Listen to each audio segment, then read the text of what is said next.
राज्यातील तमाम शेतकरी बांधवांसाठी एक अत्यंत महत्त्वाचा अपडेट आहे. ही एक पोस्ट आहे जी सरकारमार्फत म्हणजे खुद्द देवेंद्र फडणवीस राज्याचे मुख्यमंत्री आहेत. यांच्या ऑफिशियल वेबसाईटवरनं किंवा त्यांच्या जे काही Twitter असेल, Facebook असेल, Instagram असेल, YouTube चॅनल असेल त्याच्यामार्फत ही पोस्ट फिरत आहे आणि ही शेतकऱ्यांसाठी खूप महत्त्वाची अशी सूचक पोस्ट आहे आणि शेतकऱ्यांनी ह्या पोस्टकडं लक्ष द्यावं असं मला वाटतं विशेषतः. कारण आज जी काही परिस्थिती आहे, संभ्रमाची अवस्था शेतकऱ्यांची झालेली आहे राज्यभरात. सरकारनं तर पॅकेज जाहीर केलं 31,628 कोटीचं आणि हातात तर काहीच मिळालेलं नाहीये. 10 पैकी 8 शेतकऱ्यांना तर काहीच मिळालेलं नाहीये. तर मग हे पैसे कुठे गेले नेमकं? त्याबद्दलही या पोस्टमधनं कळणार आहे आणि नेमकं येणाऱ्या काळामध्येच काय होऊ शकतं? जर 80% मदत अद्यापही वितरित झाली नाही, तर या पोस्टमध्ये जो दावा केलेला आहे, नेमकं तो दावा कसा पूर्ण होणार आहे ते आपण पाहूया थोडक्यातच. पोस्ट अशी आहे, की शेतकऱ्याची कर्जमाफी ही 30 जून 2026 पूर्वी निश्चित केली जाईल. आता हे भविष्यातलं आहे. याचा आता संदर्भात काहीच फायदा नाहीये.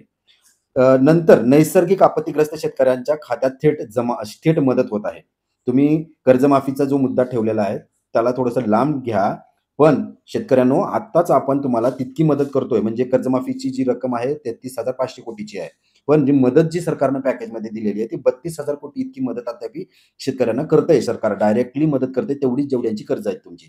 तर 32,000 कोटीचं पॅकेज हे जाहीर करण्यात आलं. प्रत्येक जिल्हानिहाय याद्या काढल्यात आणि जी-आर काढून किती जिल्ह्याला किती क्षेत्र बाधित आहे, किती हा लाख शेतकरी बाधित आहेत आणि त्यासाठी किती कोटीचा मदत आहे, जी-आरच्या माध्यमातून वेळोवेळी सांगण्यात आलेलं आहे.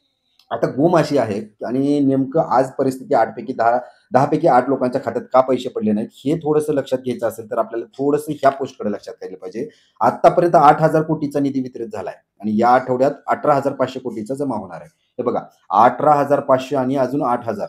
8,000 आतापर्यंत जमा झालेत म्हणजे केवळ आणि केवळ जून-जुलैचे पैसे जमा झालेले आहेत. हे 8,000 कोणते आहेत? ते 2215 कोटी म्हणजे जे पहिलं जून-जुलैसाठी मदत जाहीर करण्यात आली होती. यामधले हे 8,000 आहेत आणि ते जून-जुलैचेच आहेत. त्यामध्ये आपलं धाराशिव असेल किंवा लातूर जिल्हा आहे, बीड जिल्हा आहे, याचा समावेश नाहीये. मग आता जे 18,500 आहेत, हे 18,500 कधीचे आहेत? ऑगस्ट आणि सप्टेंबरचे पैसे आहेत. मग यामध्ये मग मराठवाडा असेल किंवा थोडाफार प्रमाणात नाशिक आणि पुणे विभाग असेल, पश्चिम महाराष्ट्र आहे, कोकण विभाग आहे. या मदतीसाठी अजूनही मदत वाटप झालेली नाहीये. जे कारण आहे शेतकऱ्याला वाटतं, की फक्त 10 लोकांच्याच गावात मदत आली आहे. तर हे ते 10 लोक आहेत ज्यांचा जून-जुलैचा अहवाल निघालेला होता. शेतकऱ्याला सारखंच वारंवार देवेभाऊ सांगतायत, की जसंही याद्या येतात त्या प्रमाणात आपण मदत करतोय. म्हणजे एका गावाची 100% मदत नाही झालेली. जसं-जसं तलाट्याकडनं याद्या आल्यात या गावातले ह्या महिन्यात इतके बाधित झालेत. परत पुढच्या महिन्यात जास्त बाधित झाले. परत त्याच्या पुढच्या महिन्यात इतकी संख्या आली. मग जशा याद्या तिकडे वरती केंद्रात राज्यात जात आहेत, त्याप्रमाणे मदतही सरकारतर्फे शेतकऱ्यांना मिळत आहे.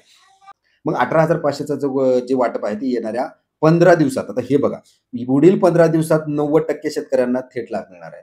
आता पुढील 15 दिवसात थेट लाभ म्हणजे अजूनही तुम्हाला 15 दिवस प्रतीक्षा करणं आहे. त्या शेतकऱ्यांना जो की बँकेचे फेटे मारतोय किंवा सी केंद्रावरती जाऊन के-वाय-सीची विनवणी करतायत. आजही माझ्याकडे दिवसाकाठी 10 ते 15 शेतकरी येत आहेत. त्यांना मला सांगून कंटाळा आलाय. निराशाच त्यांच्या हाती पदरी पडतीये, की बाबा नाही काही करू शकत. आम्ही पण हातभार लावू कारण के-वाय-सीचं पोर्टलच चालू नाहीये. त्यामुळं त्या लोकांसाठी परत एकदा 15 दिवस शेतकऱ्यांना वाट बघायला लागेल, ज्यांच्या की हातात आणि पायात एकही रुपया छळकला नाहीये. त्यासोबतच आता हे 18 आणि हे 8 किती होत आहेत नेमकं? 25-26 कोटी. 18 आणि 8 होतात 25-26 कोटी. तर उर्वरित जे काही 7-8 कोटी आहेत, हे कुठे गेले मग? 32 कोटी हजार कोटीचे. तर याच्याबद्दलही आणखीन क्लिअर इंडिकेशन्स नाहीयेत.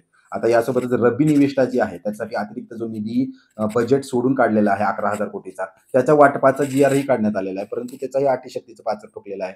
ज्या शेतकऱ्यांना रब्बीची पेरणी करायची आहे किंवा जे नियमितपणे रब्बीची पेरणी करतात, त्यांनाच हे मिळत आहे की सरसकट मिळणार आहे. याचाही आणखीन उलगडा झालेला नाही आणि त्याचं वाटपही आणखीन लांबलेलंच आहे. त्यामुळं आशा करूया की या पोस्टच्या मार्फत जे काही सुचवणं होतं शेतकऱ्यांना देवाभाऊला, की कर्जमाफीचं तुम्ही वाट पहा आणि जे पॅकेज आहे जाहीर झालेलं ते अद्यापही वाटप झालेलं नाहीये. वाटप होण्याच्या मार्गावर आहे. आशा करतो ही माहिती तुमच्यासाठी उपयुक्त आणि थोडेसे दिलासादायक आहे. त्यामुळे ही माहिती जास्तीत जास्त शेतकऱ्यांपर्यंत पोहोचवण्याचा प्रयत्न करा. परत तीच विनंती आहे, चॅनलला सबस्क्राईब करायला विसरू नका. धन्यवाद.